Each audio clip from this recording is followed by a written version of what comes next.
Let's just put it out there. If your brain felt like it went 10 rounds in a boxing ring after watching Christopher Nolan's Tenet, you are absolutely not alone. It is a massive, completely mind-bending palindromic maze. But today, we are going to untangle it. We're going to break down that explosive climax and map out this brilliant architecture step by step, just so we can finally see how all these wild pieces click together. So let's get into this explainer. Okay, here's our roadmap for navigating this temporal maze.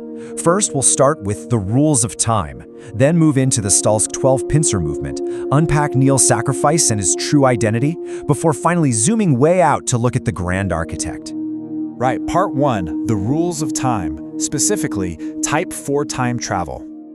So, the entire universe of Tenet actually hinges on what's called Type 4 time travel. And what that really means is we're dealing with a strictly predestined, what happened, happened kind of time loop. Every single event, including the very act of time traveling itself, is a fixed point. You aren't jumping into the past to change the future, right? Instead, it's about surviving in real time while the world literally reverses around you, only for you to realize you are always a part of the history you're experiencing. Because the past simply can't be altered, ignorance actually becomes their greatest ammunition. I mean, the mission only really works if the agents are completely blind to their own destinies. Okay, let's move to part 2, the Stalsk 12 temporal pincer. This brings us to the ultimate grand-scale application of those rules we just talked about, a temporal pincer movement.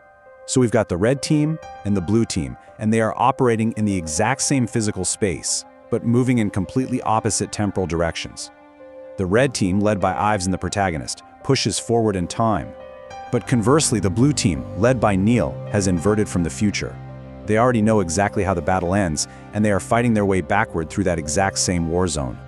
It's honestly like a perfectly choreographed dance to pull off the totally impossible.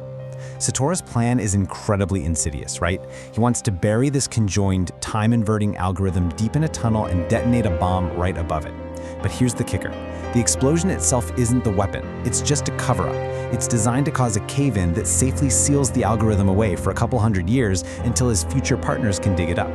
So to stop him, the red team fights forward to the epicenter while the blue team fights backward from the end result. And right in the middle, they share crucial tactical intel to make sure they succeed.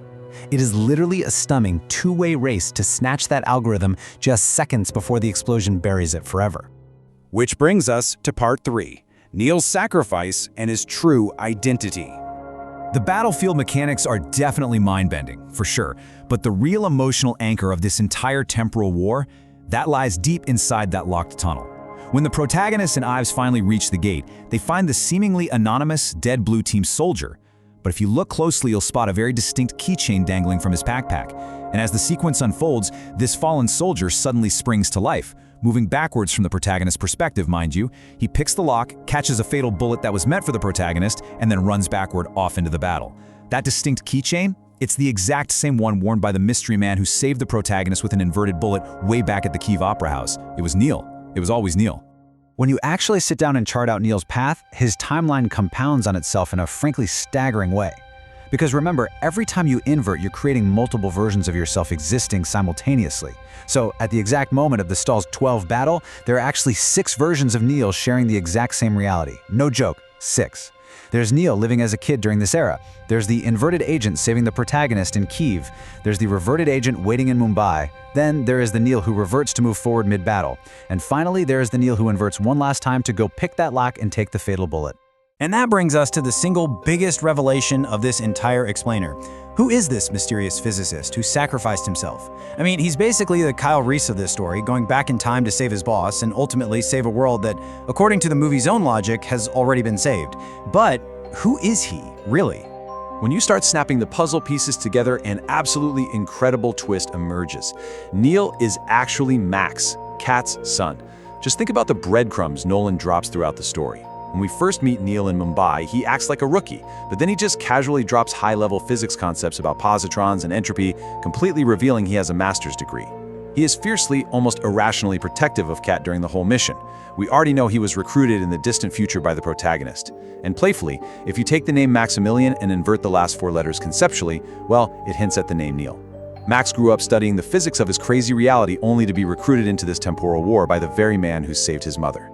After the algorithm is safely secured, Neil hands his piece over. He knows the timeline. He knows he has to invert one last time, head back to that tunnel, and die picking that lock. As he walks away to fulfill this fatal inverted destiny, he drops a paraphrase from the classic movie Casablanca.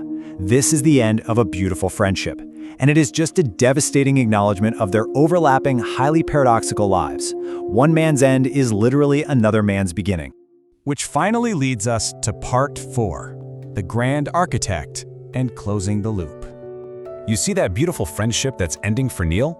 It is just beginning for the protagonist. Throughout the entire mission, the protagonist honestly believes he's just a pawn working for some shadowy founder of Tenet. But as Neil reveals at the end, the protagonist is the grand architect. He is the founder. He will eventually travel deep into the future, establish the Tenet organization, recruit young Max, and mentor him, thereby completely closing this massive temporal loop. He orchestrated his own past to ensure the survival of humanity. And this macro design actually ties into real-world history in a really cool way. This is the famous Latin Satyr square. It's a 4-dimensional palindromic matrix that was actually found in the ashes of Pompeii. Look at how the names intersect here. Satyr, our villain, Aeropro, Cat's art forger, Tenet, the organization itself, Opera, where the opening siege happens, and Roadhouse, the Oslo security company. Nolan basically took these ancient names and wove them into a loop that reads exactly the same forwards, backwards, up, and down. It even suggests a super mind-bending theory. What if the real-life Satyr Square is actually a relic from the future inverted back through time to give a young Max a cryptic blueprint of his entire destiny? It is just a staggering piece of cinematic architecture. But unlocking all of this leaves us with one massive lingering question. If this is truly a Type 4 loop, where every single action is strictly predestined and the future always saves the past, do our characters actually possess free will? Or are they just actors on a stage, blindly playing out their predetermined parts to ensure survival? Well, I'll leave you with that provocative thought to ponder as you unravel the magnificent palindromic architecture of Tenet for yourself.